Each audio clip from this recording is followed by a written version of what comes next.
everyone, I'm going to show you how to edit your Canva profile. So to start, open Canva and sign into your account. Start by clicking your profile icon in the bottom left corner, then select your account. So once you're here, tap your profile, then on your profile, scroll down, and you should see your profile photo. So you'll see your current profile photo here. So to update it, you can click remove photo, change photo, or simply click directly on your existing picture, just like so.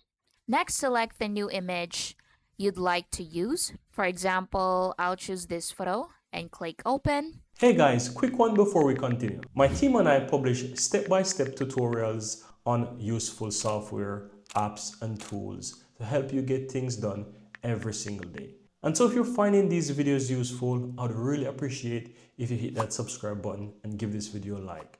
And of course, so that you'll never miss out when we release more tutorials just like this one. Now, let's continue. Canva will automatically upload and apply the new image. So wait for it to finish uploading, and once it's finished uploading, you can simply leave the settings page. You can click home on the left side.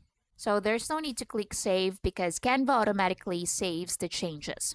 And that's it. So your Canva profile picture is now updated. Thank you for watching. Please like and subscribe.